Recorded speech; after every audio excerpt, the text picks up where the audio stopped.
तो यहाँ पे यार दूसरी चीज जिसके लिए कॉन्स्टिट्यूशन बहुत ज्यादा जरूरी है वो ये है, जनता जो चाह रही है उसके लिए काम करो। जैसे फॉर एग्जाम्पल, इसको एक एग्जाम्पल से समझेंगे तो ज्यादा अच्छे से समझ में आएगा। जो फिफ्थ पॉइंटर आता है कि हमारा कॉन्स्टिट्यूशन क्या करता है। तीसरी चीज आती है जो कि हमारे कॉन्स्टिट्यूशन की अथॉरिटी को और भी ज्यादा बेहतर बना देती है, that is who will take decisions in a society, और सरकार को किस तरीके से बनाया जाएगा। बेसिकली बेटा तीसरा फंक्शन एक कॉन्स्टिट्यूशन को लाने का ये है कि कॉन्स्टिट्यूशन।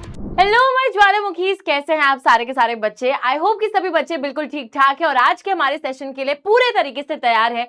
तो आज का हमारा सेशन होने वाला है क्लास 11th के पहले चैप्टर के ऊपर, जिसका नाम है कॉन्स्टिट्यूशन व्हाई एंड हाउ। यानी कि बेटा जो कॉन्स्टिट्यूशन है, पहली बात तो व्हाई पूछ लिया गया है, मतलब ये संविधान हमने क्यों बनाया है, संविधान की जरूरत क्या है। साथ ही में नेक्स्ट चीज है हाउ, मतलब हमने संविधान को बनाया कैसे। तो बेसिकली हम इस चैप्टर को दो हिस्सों में पढ़ने वाले हैं। फटाफट से स्टार्ट करते हैं आज के हमारी इस क्लास को। Let's come to the very first topic, that what is the necessity of a constitution, या फिर हमने कॉन्स्टिट्यूशन को क्रिएट क्यों करा है। मतलब कि चैप्टर के ही नाम में जो सबसे पहला सवाल हमसे पूछा गया था कि व्हाई कॉन्स्टिट्यूशन, उसी का ही जवाब हम लोग देने वाले हैं। तो यहाँ पे 5 रीजंस दिए जाते हैं why do we need a constitution के अंदर। सबसे पहली चीज है basic set of rules that allow minimal coordination amongst the members of a society. यार मेंबर्स ऑफ अ सोसाइटी का यहाँ पे मतलब है जैसे एक देश है ना, भारत देश, तो हम लोग एक ही समाज का हिस्सा है, भारत देश का हिस्सा है। हम सभी के बीच में एक ट्रस्ट को डेवलप करना, एक एश्योरेंस को डेवलप करना, ये काम होता है कॉन्स्टिट्यूशन का। मतलब कि यार देखो, our country is comprised of different kinds of people. सारे जितने भी लोग हैं, अलग अलग जाति, धर्म, जेंडर, कास्ट, क्लास, है ना, अलग अलग तरीके से सभी लोग, भिन्न भिन्न प्रकार के लोग इस देश का हिस्सा बन के रहते हैं। अब ऑब्वियसली लोगों के बीच में लड़ाई झगड़े हो सकते हैं, पर इसी चीज को इंश्योर करने के लिए कि लोगों की लड़ाई झगड़ों को पीसफुली रिजॉल्व करा जाए और किसी के साथ भी गलत नहीं होगा, है ना, और जो गलत करेगा, जो रूल्स रेगुलेशंस को नहीं मानेगा, उसको सजा मिलेगी। तो इस चीज को एश्योर करा जाता है थ्रू द कॉन्स्टिट्यूशन। ठीक है, तो कॉन्स्टिट्यूशन इसलिए लाई जाती है जो कि एक बेसिक सेट ऑफ रूल्स है, रेगुलेशंस है, जिसको सारे के सारे लोग मानेंगे, और अगर कोई उसको नहीं मानेगा, अगर कोई इसके खिलाफ जाएगा तो उसको सजा भी मिलेगी।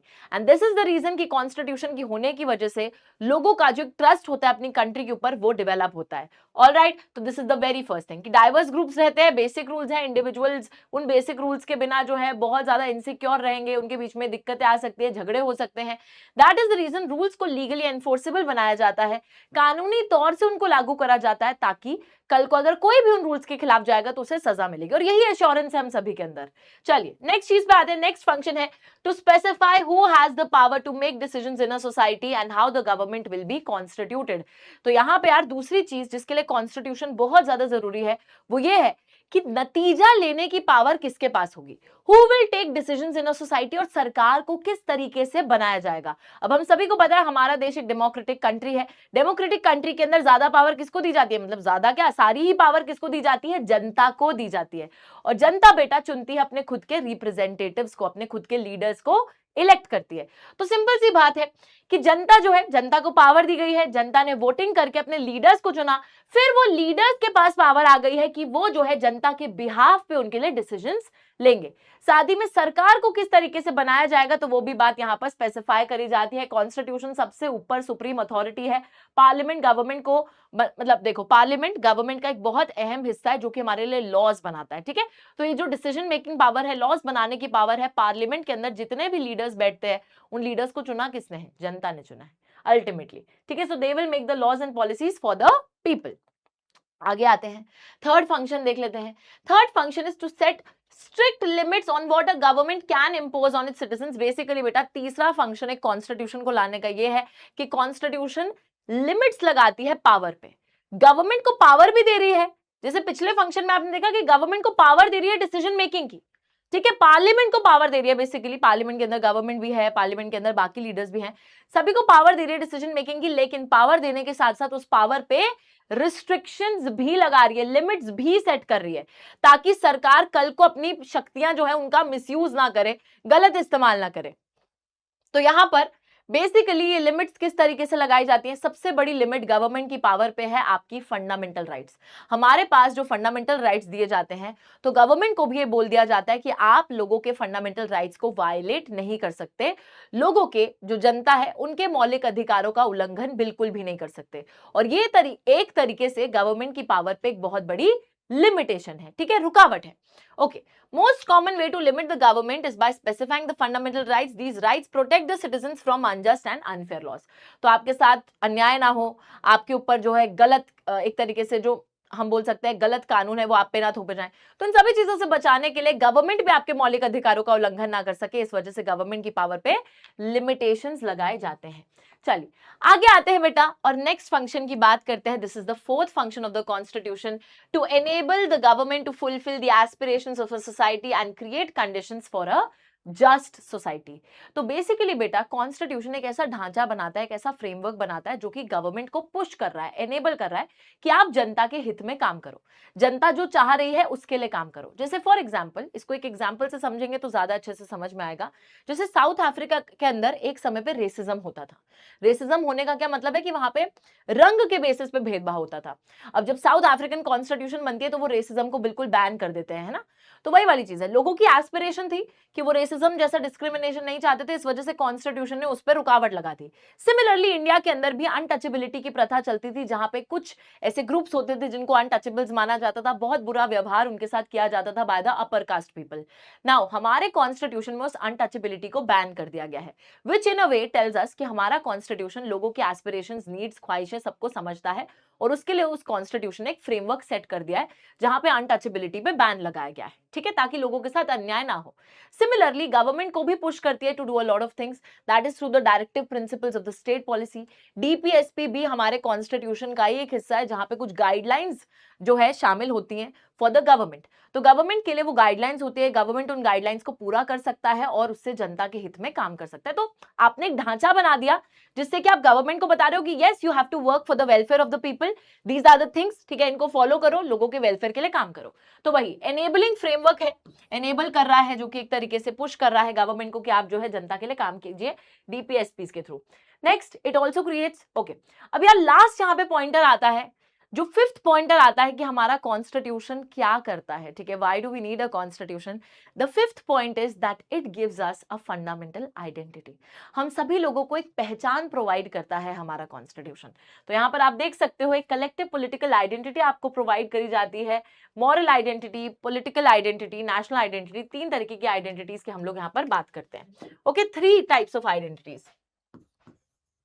Moral, political and national identity. ध्यान से सुनना, बहुत ज्यादा इजी है। देखिए, जब हम लोग सबसे पहले पॉलिटिकल आइडेंटिटी की बात करते हैं, जब हम लोग बेटा अपने कॉन्स्टिट्यूशन के रूल्स एंड रेगुलेशंस, इन सभी चीजों को मानते हैं, that we live in India and Indian constitution के हिसाब से हम लोग चलते हैं, उसके रूल्स का पालन करते हैं, so that creates a political identity, ठीक है। जिस तरीके से हमारे कॉन्स्टिट्यूशन में वोटिंग प्रोसीजर है, हम वोट देकर आते हैं, उसी हिसाब से रिजल्ट आते हैं, हम उस रिजल्ट को एक्सेप्ट करते हैं, ठीक है, सारे रूल्स रेगुलेशंस प्रोसीजर्स जो भी सरकारी हैं सबको हम मानते हैं। तो basically that creates our political identity, ठीक है। नेक्स्ट चीज आती है मॉरल आइडेंटिटी। अब हमारे कॉन्स्टिट्यूशन के अंदर बहुत सारे मॉरल प्रिंसिपल्स, हमको बहुत सारी चीजें सिखाई गई हैं कि हमको जो है एक दूसरे के साथ फ्रेटर्निटी मतलब भाईचारा मेंटेन करके रखना है, हमें जो है सबकी फ्रीडम, इक्वालिटी, सब चीजों की रिस्पेक्ट करनी है। आप किसी पे अपना धर्म थोप नहीं सकते, सबको आजादी है कि वो किसी भी धर्म को प्रैक्टिस कर सकते हैं। तो secularism is a very very major moral principle. तो ये सारी चीजें हमको हमारे संविधान ने सिखाई हैं, और जब हम इन सभी वैल्यूज का पालन करते हैं, इन सभी वैल्यूज को फॉलो करते हैं, तो that creates a moral identity. और उसी के साथ नेशनल आइडेंटिटी का मतलब है कि you all are citizens of India, आप इंडिया की सिटीजनशिप को एंजॉय करते हो, तो that creates a national identity. तो ये सारी पहचान जो है हमारा संविधान हमारे लिए क्रिएट कर रहा है, और ये है लास्ट फंक्शन कि why do we need a constitution. Okay, चलिए अब जो है हम चैप्टर में आगे चलते हैं और यहां पे जरा बात करते हैं क्या हो रही है। ओके, अब बेटा हम लोग चैप्टर के दूसरे हिस्से पे चल रहे हैं, जहां पर बात करी जाती है हाउ, है ना, वाई एंड हाउ है ना चैप्टर का नाम। वाई तो हमने समझ लिया कि क्यों जरूरत थी कॉन्स्टिट्यूशन की, 5 रीजंस आपको बताए, लेकिन अब बात आ रही है how the constitution was made, कैसे संविधान को बनाया गया है, what is the procedure that was involved in it. Let's see, mode of promulgation की बात करते हैं। मोड ऑफ प्रोमलगेशन का मतलब ही होता है कि उस कॉन्स्टिट्यूशन को कैसे बनाया गया है और किसके द्वारा बनाया गया है। रेफर्स टू कैसे constitution comes into being and who craft, मतलब कैसे वो संविधान बना और किसने उसको बनाया, ठीक है, that is the meaning of mode of promulgation. देखो, फेल्ड कॉन्स्टिट्यूशन, बहुत सारे देश ऐसे हैं बेटा जिन्होंने अपने संविधान बनाए थे लेकिन बिल्कुल ही फेल हो गए वो तो अपने संविधान को बनाने में। ऐसा क्यों हुआ है? Because they were crafted by military leaders और dictators and lacked popular support, remains defunct and ignored. Simple सी बात है, कुछ ऐसी कंट्रीज थी जहां पे संविधानों को बनाया गया था, बट किसके द्वारा बनाया गया था? मिलिटरी लीडर्स और डिक्टेटर्स द्वारा, जो तानाशाह हैं। ठीक है, उन्होंने अपनी मन मर्जी से कॉन्स्टिट्यूशन ड्राफ्ट कर दिया। बट बात तो यही है कि आपने जनता के बारे में ना तो सोचा, ना जनता से आपने पूछा, तो एक ऐसा कॉन्स्टिट्यूशन आपने बना दिया जहां पर ऐसे लीडर्स ने बना दिया जो लीडर्स जनता द्वारा चुने ही नहीं गए थे, जो लीडर्स जनता देखना ही नहीं चाहती थी, उन लीडर्स ने संविधान बना दिया। तो ऑब्वियस सी बात है भाई कि वो कॉन्स्टिट्यूशन को कौन ही मानेगा। लोगों ने इग्नोर कर दिया, फेलियर हो गया उन कॉन्स्टिट्यूशंस का। बट हमारी कंट्री में ऐसा नहीं था। हमारी कंट्री में बेटा हम लोग देखते हैं कि हमारे जो लीडर्स थे बेसिकली, जिन्होंने नेशनल स्ट्रगल, जब हम अंग्रेजों के खिलाफ लड़ रहे थे, उसमें एक बहुत अहम भूमिका निभाई थी। उसके बाद उन लीडर्स को बेसिकली हमारे जो एमएलएस थे, ठीक है, प्रोविंशियल लेजिस्लेटिव असेंबलीज के जो लीडर्स थे, जनता ने जिनको चुना था, उन लीडर्स ने कॉन्स्टिट्यूएंट असेंबली के मेंबर्स को चुना। एंड ये कॉन्स्टिट्यूएंट असेंबली जिसने हमारे संविधान को लिखा है, उसमें वही सारे लोग मौजूद थे जिन्होंने हमारे नेशनल स्ट्रगल में एक बहुत अहम भूमिका निभाई थी, जिन्होंने अपनी परवाह करे बिना अपने देश को आजादी दिलवाने के लिए एड़ी चोटी का जोर लगा दिया था। तो उन्हीं लीडर्स ने मिलकर हमारे संविधान को लिखा है। उनके लिए बेटा अपना सेल्फ इंटरेस्ट बिल्कुल मायने नहीं रखता था कि उनको क्या चाहिए, वो मायने नहीं रखता था। वो सोच रहे थे कि देश के लिए क्या सही है। और इन सभी लीडर्स ने बिना अपने बारे में सोचे, देश के बारे में सोचकर संविधान को लिखा है। दे एंजॉयड पॉपुलर सपोर्ट, जनता उन पे बहुत ज्यादा भरोसा करती थी, आंख बंद करके भरोसा करती थी। और इन सब लीडर्स ने, जो कि काफी ज्यादा मशहूर थे जनता के बीच में और जिन पे जनता बहुत ज्यादा विश्वास करती थी, उन्हीं लीडर्स ने संविधान को लिखा है। तो this is created by the highly credible leaders, commands enormous public authority. For example India, south Africa, US. तो इंडिया, साउथ अफ्रीका, यूएस कुछ ऐसी कंट्रीज हैं जहां पे जो क्रेडिबल पब्लिक लीडर्स थे, ठीक है, जिन पे जनता भरोसा करती थी, ऐसे लीडर्स जो थे, उन्होंने संविधान को लिखा है। एंड बेटा एक बात सुनो, हमारी कंट्री के अंदर ये जो संविधान बना, ठीक है, उस संविधान पे किसी ने भी सवाल नहीं उठाया, हर इंसान ने उसको एक्सेप्ट करा, हमें कोई वोटिंग करवाने की भी जरूरत नहीं पड़ी। तो दिस इटसेल्फ टेल्स अस कि वो कितना क्रेडिबल कॉन्स्टिट्यूशन है। ओके, चलिए आगे आते हैं, नेक्स्ट चीज देखते हैं। नेक्स्ट चीज आता है substantive provisions of the constitution. बेटा हम लोग इस कॉन्स्टिट्यूशन को एक्सेप्ट क्यों करते हैं? एक तो चीज वही है कि हाँ, ऐसे लीडर्स ने बनाया जो काफी क्रेडिबल थे, जिन पे जनता को बहुत भरोसा था, बहुत पॉपुलर लीडर्स थे। दूसरी चीज आती है कि इस संविधान को हम इसलिए भी एक्सेप्ट करते हैं बिकॉज उसकी जो प्रोविजंस है, मतलब उसमें जो बातें लिखी हैं, it gives everyone a reason to go along with it. मतलब यार आप खुद सोचो, क्या हम नहीं चाहते कि हमारे देश में सभी को बराबर माना जाए? क्या हम नहीं चाहते कि हमारे साथ या किसी के साथ भी भेदभाव ना हो? Obviously we want that. ठीक है, क्या हम नहीं चाहते कि सबको आजादी मिले? Obviously we want that. क्या हम नहीं चाहते कि हमारे देश में शोषण या फिर जो हम बोल सकते हैं एक्सप्लॉयटेशन, वो ना हो किसी के साथ? ऑब्वियसली हम चाहते हैं कि किसी के साथ शोषण ना हो, है ना। हम नहीं चाहते कि हमें आजादी मिले, कि हम अपना धर्म मान सके, हम अपने धर्म को प्रैक्टिस कर सके, कोई हम पे पाबंदी ना लगाए। Obviously we want that and everybody wants those things. तो हर इंसान के पास कोई ना कोई रीजन है इस कॉन्स्टिट्यूशन को मानने का। तो यही बात होती है सब्सटैंटिव प्रोविजन की। एक सक्सेसफुल कॉन्स्टिट्यूशन जो होता है, it gives everyone a reason to go along with it by preserving freedom and pursuing basic justice. हर किसी व्यक्ति के पास एक कारण है कि वो उस संविधान को एक्सेप्ट क्यों कर रहे हैं, उस संविधान को वो क्यों मान रहे हैं, क्यों इतनी अथॉरिटी दे रहे हैं। Everyone has a reason. You have a reason, I have a reason, we all have reason. ठीक है, तीसरी चीज आती है जो कि हमारे कॉन्स्टिट्यूशन की अथॉरिटी को और भी ज्यादा बेहतर बना देती है, that is a balanced institutional design. अब आप सभी को पता है कि हमारे कंट्री के अंदर ऐसा नहीं है कि एक ही जगह हमने पावर रख दिया है, हमने पावर को बांटा है, अलग अलग तरीके से हमने पावर को बांटा है। जैसे कि आपने क्लास 10th में पढ़ा था हॉरिजॉन्टल डिवीजन ऑफ पावर, कि एक ही लेवल पे लेजिस्लेचर, एग्जीक्यूटिव, जुडिशरी को पावर देती। चेक्स एंड बैलेंसेस का सिस्टम इसको बोलते हैं, कि हर कोई एक दूसरे पे चेक लगा के रखा है, बैलेंस करके रखा है पावर को। लेजिस्लेचर लॉ बनाता है, एग्जीक्यूटिव लॉ को लागू करता है, और जो जुडिशरी है वो डिस्प्यूट्स को सॉल्व करता है। ठीक है, तो this is the balanced institutional design. इसी के साथ बेटा हमने इलेक्शन कमीशन को एक इंडिपेंडेंट बॉडी बनाया है। उसी के साथ हमने जो है अलग अलग लेवल्स पे पावर को बांटा, जैसे सेंट्रल गवर्नमेंट के नीचे स्टेट गवर्नमेंट के नीचे लोकल गवर्नमेंट, अलग अलग लेवल्स पे भी आपने पावर को बांट दिया। तो इस तरीके से we have tried to balance our governmental structure. और इसी के साथ यहां पर एक और बात आती है कि हमारा जो संविधान है वो ना तो ज्यादा रिजिड है, ऐसा नहीं है कि उसमें आप बिल्कुल ही बदलाव नहीं ला सकते, और ना ही इतना ज्यादा फ्लेक्सिबल है कि सारा संविधान बदल दो। ठीक है, तो उसके बीच में भी एक बैलेंस है। कुछ ऐसी चीजें संविधान की जो बेसिक चीजें हैं जिसको हम कभी बदल नहीं सकते, but there are a lot of things जो कि समय के साथ हम बदल सकते हैं। ठीक है, तो उसमें भी एक बैलेंस मेंटेन करा है कि it is neither too rigid, ऐसा भी नहीं है कि बिल्कुल नहीं बदल सकते, एंड नीदर टू फ्लेक्सिबल, कि ऐसा भी नहीं है कि पूरा ही आप उसको बदल दोगे। ऑलराइट, तो there is a balance in that is well. तो ये वाली चीज यहां पर आती है। नेक्स्ट बात बेटा जी यहां पर आ जाती है कि how was the Indian constitution made, कैसे हमारे भारतीय संविधान को बनाया गया है। The entire procedure is being told to you. चलो देख लेते हैं।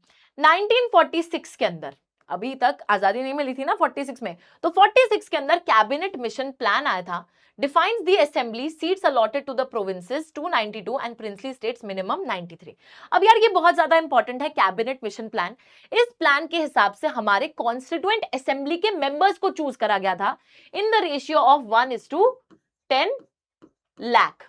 ठीक है, 10 लाख पॉपुलेशन पर एक मेंबर चूज करा जाएगा। फॉर एग्जाम्पल, अगर एक जगह है जहां पर 1 करोड़ लोग रहते हैं, उस 1 करोड़ लोगों में से, मतलब उस पूरे क्षेत्र में 1 करोड़ लोग रहते हैं, दैट मीन्स कि वहां से 10 members of the constituent assembly को चूज किया जाएगा। ठीक है, तो इस रेशियो में चुनना था पॉपुलेशन के हिसाब से। अब ठीक है, 10 मेंबर्स को चुनना है, पर चुना कैसे जाएगा? तो वहां की जो प्रोविंशियल लेजिस्लेटिव असेंबली है, मतलब वहां की एक तरीके से स्टेट गवर्नमेंट मान लो, ठीक है, उस गवर्नमेंट जिसको जनता ने चुना है, वही सरकार एक तरीके से हमारे किसको चुनेगी? कॉन्स्टिट्यूएंट असेंबली के मेंबर्स को चुनेगी। ऑलराइट, तो ये वाली चीज थी। कैसे चुनेंगे? सिंगल ट्रांसफरेबल वोटिंग सिस्टम के थ्रू चुनेंगे। तो यही है कैबिनेट मिशन प्लान, जहां पर बिल्कुल डिफाइन करा गया था कि how and what is the process of choosing the members of the constituent assembly. तो 1:10 लाख के रेशियो में चुना जाएगा। Members of provincial legislative assembly जो है, जो कि जनता ने चुने, वो इनको चुनेंगे। तो जनता ने प्रोविंशियल लेजिस्लेटिव को चुना, प्रोविंशियल लेजिस्लेटिव असेंबली के मेंबर्स ने कॉन्स्टिट्यूएंट असेंबली के मेंबर्स को चुना, तो इनडायरेक्टली इलेक्टेड थे by the people of the country. Okay, next चीज है, इसके बाद पार्टीशन प्लान आता है। Members from Pakistani territories withdrew and assembly reduce to 299 members. पहले कॉन्स्टिट्यूएंट असेंबली में ज्यादा मेंबर्स थे, लेकिन ऑब्वियसली उसके बाद पार्टीशन हो गया। पार्टीशन के होने के बाद हमारे भारत का जिसने संविधान लिखा है, उस कॉन्स्टिट्यूएंट असेंबली में 299 मेंबर्स थे। ठीक है, इसके बाद बेटा कॉन्स्टिट्यूशन बन के तैयार हो जाता है 26 नवंबर 1949 को। ऑफिशियली अडॉप्ट कर लिया था कॉन्स्टिट्यूशन को कि यस हमारा संविधान बन के बिल्कुल रेडी है। और फिर हमने 2 महीने इंतजार करा था 26 जनवरी 1950 तक इस कॉन्स्टिट्यूशन को लागू करने के लिए, इसको ऑफिशियली इंप्लीमेंट करने के लिए। अब आपको ये तारीख पता है कि 26 जनवरी की जो तारीख है, this is celebrated every year as the Republic Day of India.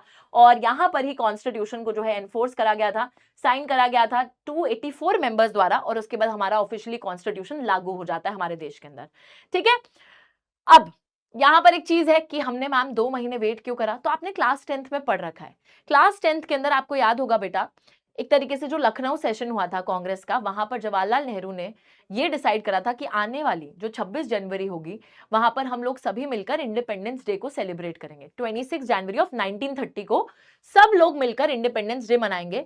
मतलब सभी इंडियंस आएंगे, कसम खाएंगे कि अब हम तब तक चैन की सांस नहीं लेंगे जब तक हम भारत को आजादी नहीं दिलवा देते।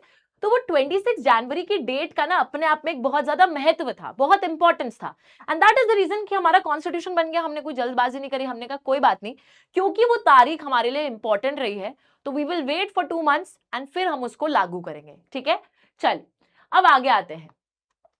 ओके, नेक्स्ट चीज यहां पर आती है, how was the Indian constitution made के अंदर the principle of deliberation and procedures.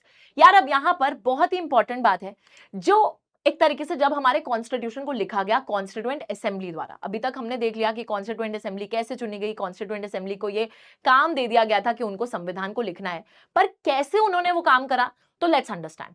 Principle of deliberation को फॉलो किया गया था। प्रिंसिपल ऑफ डेलिबरेशन का मतलब होता है एक दूसरे से बहस करके, बातचीत करके, सारे लोगों की सहमति जब मिलेगी किसी चीज पे, उसको जो है शामिल करना कॉन्स्टिट्यूशन के अंदर, तो that is the principle of deliberation. Deliberation का मतलब ही होता है बातचीत करना, एक दूसरे से बहस करना, ठीक है, डिबेट करना कि what is right what is wrong, ये डिसाइड करना। Now members prioritize reasoned arguments and the whole nation's interest over narrow personal or community identities। Her member जो कॉन्स्टिट्यूएंट असेंबली में था, वो अपने बारे में ना सोचकर देश के लिए क्या सही रहेगा, पब्लिक रीजन देकर ठीक है, पब्लिक रीजन यहां पर दिया गया कि what is good for the country, ठीक है, और उस रीजन आर्ग्यूमेंट के साथ हर व्यक्ति जो कॉन्स्टिट्यूएंट असेंबली का है अपने आर्ग्यूमेंट को पेश करता था सभी के आगे, फिर सभी लोग उस पर अपनी सहमति या फिर नहीं सहमत है तो वो बताते थे, एंड अल्टीमेटली कंसेंसस जब आता था कि व्हेन एवरीबॉडी अग्रीज, ठीक है, फिर उस चीज को कॉन्स्टिट्यूशन में शामिल किया जाता था। 8 मेजर कमिटीज बनी थी कॉन्स्टिट्यूशन बनाने के लिए, 8 मेजर कमिटीज थी chaired by the leaders with differing views to ensure diverse input. जैसे कि ड्राफ्टिंग कमिटी थी जो सबसे ज्यादा मशहूर है, which was under doctor B R Ambedkar. ऐसी कुछ कमिटीज जवाहरलाल नेहरू के अंडर बनाई गई थी, ठीक है, राजेंद्र प्रसाद जी के अंडर कमिटीज बनाई गई थी। तो इस तरीके से कमिटीज को बनाया गया, 8 मेजर कमिटीज को बनाया गया जिनके अलग अलग चेयरपर्सन थे। ये कमिटीज अपना अपना काम करते थे, फिर सभी लोग मिलकर बैठते थे इन कमिटीज के साथ, इनका काम रिव्यू होता था, फिर सारे लोग उस पर अपनी सहमति या फिर नहीं है सहमत वो देखते थे, फिर कंसेंसस आता था, फिर किसी चीज को शामिल करा जाता था। तो इस तरीके का प्रोसीजर था। ऐसा नहीं था कि किसी से पूछा नहीं जा रहा कि हम तो नाराज हो गए, हमसे नहीं पूछा कॉन्स्टिट्यूशन बनाने के टाइम पे, ऐसा नहीं था, ठीक है। नाउ कंसेंसस बिल्डिंग सबसे ज्यादा इंपॉर्टेंट था। कंसेंसस का मतलब ही होता है सभी की रजामंदी, सभी की सहमति, तो वो बहुत ज्यादा इंपॉर्टेंट बात होती थी। ये नहीं कि मैं एक अकेला इंसान सहमत है तो चलो भाई कॉन्स्टिट्यूशन में तो यही जाएगा, नहीं, सबसे सहमति लेनी बहुत ज्यादा जरूरी है। Provisions were debated heavily by the entire assembly. जो भी चीज को ऐड करा जाता था एक रफ कॉपी की तरह, ठीक है, रफ पेपर पे जैसे आपने लिखा है, अब उस चीज को सबके आगे पेश करा जाएगा कॉन्स्टिट्यूएंट असेंबली के आगे। इट वाज हेविली डिबेटेड, हर एक चीज के पीछे डिबेट्स चलती थी कि क्या ये हमारे देश के लिए सही रहेगा नहीं रहेगा। बहुत डिस्कशंस होते थे कि व्हाट इफ ये हो जाए, व्हाट इफ ये हो जाए, व्हाट इफ लोगों को पसंद आए, व्हाट इफ इस कास्ट को पसंद आए, व्हाट इफ इस रिलीजन को पसंद आए। तो इस तरीके से डिबेट्स चलती थी और उसके बाद efforts were made to reach a consensus so no specific interest was harmed. और एफर्ट यही करा जाता था कि हम ऐसे कंक्लूजन पे पहुंचे जहां सभी की सहमति हो, ताकि देश के अंदर किसी भी कास्ट, कम्युनिटी, रिलीजन, किसी के भी सेंटिमेंट्स हर्ट नहीं होने चाहिए at the end of the day. तो सभी की रजामंदी लेना काफी ज्यादा इंपॉर्टेंट हो जाता था। चलिए, बहुत ही अमेजिंग। नाउ अब यहां पे बेटा ऑब्जेक्टिव्स रेजोल्यूशन की बात होती है, फटाफट से ऑब्जेक्टिव्स रेजोल्यूशन को देख लेते हैं, ठीक है ना। तो ऑब्जेक्टिव्स रेजोल्यूशन मेरे बच्चे, यहां पे बेसिकली जवाहरलाल नेहरू जी जो है इसको लेकर आए थे। और ऑब्जेक्टिव का मतलब ही क्या होता है कि हमारा उद्देश्य क्या है ना, क्या उद्देश्य है, कॉन्स्टिट्यूशन बनाने के पीछे क्या उद्देश्य है, क्या क्या चीजें उसमें शामिल होनी चाहिए। तो ये जो ऑब्जेक्टिव्स रेजोल्यूशन है, this was moved by Jawaharlal Nehru. Jawaharlal Nehru इसको लेकर आए थे। Define the AIIMS of the assembly, कि कॉन्स्टिट्यूएंट असेंबली का उद्देश्य क्या होना चाहिए, क्या पूरा करने की कोशिश करनी है हमारी कॉन्स्टिट्यूएंट असेंबली को while they are making the constitution. Moral commitment of the constitution को ये जो है एक तरीके से बता रहा था कि हमारी कमिटमेंट क्या है, क्या चीजें हमें अचीव करनी है बाय मेकिंग द कॉन्स्टिट्यूशन। तो सी, इंडिया एक इंडिपेंडेंट सॉवरेन रिपब्लिक रहना चाहिए, एक आजाद हम देश हैं, ठीक है, सॉवरेन मतलब free from any external control, बाहरी रूप से हम पे अब कोई कंट्रोल नहीं करेगा, अब अंग्रेज चले गए हैं, ठीक है। चलिए, उसी के साथ एक रिपब्लिक है हम, रिपब्लिक का मतलब है हेड ऑफ द स्टेट जो होगा हमारा, जो कि प्रेसिडेंट है, वो भी एक इलेक्टेड लीडर होंगे, ठीक है। तो we are a republic. Social, economic, political तरीके से, सामाजिक, आर्थिक, राजनीतिक रूप से सभी को न्याय देंगे हम लोग। साथ ही में adequate safeguards for the minorities and the backward classes. तो जो लोग ऐसे हैं जो कमजोर वर्ग है सोसाइटी का, जो बैकवर्ड क्लासेस हैं, ठीक है, जो पिछड़े हुए लोग हैं, या फिर एक तरीके से जो माइनॉरिटीज है, जो अल्पसंख्यक है, जो नंबर्स में कम है, इन सभी के लिए कुछ सेफगार्ड्स अगर हमें प्रोवाइड करने हैं, उनको एक तरीके से सिक्योर करने के लिए अपनी कंट्री के अंदर, तो we will also do that. along with that declaring that all the power and authority flow from the people। और यार जनता ही सब कुछ है, डेमोक्रेटिक गवर्नमेंट लेकर आनी है, जनता ही सब कुछ है, सारी पावर जनता को ही देनी है और जनता से ही लोगों को पावर मिलेगी, वो वाली चीज यहां पर बताई गई थी। चलो, और लास्ट में यहां पे बच्चों आता है कि किस तरीके से हमारे कॉन्स्टिट्यूशन के अंदर जो चीजें लिखी गई हैं, where have they been borrowed from. अब ऐसा नहीं है कि हमारा कॉन्स्टिट्यूशन बिल्कुल ओरिजिनल है, हमने सारी चीजें खुद से सोच के उसमें शामिल करी थी। There are a lot of things जो कि हमने बाकी कंट्रीज के कॉन्स्टिट्यूशंस में देखा, वहां से हमने आइडियाज लिए और उन आइडियाज को अपने हिसाब से, इंडिया के हिसाब से तोड़ मरोड़ के हमने अपने संविधान में शामिल किया।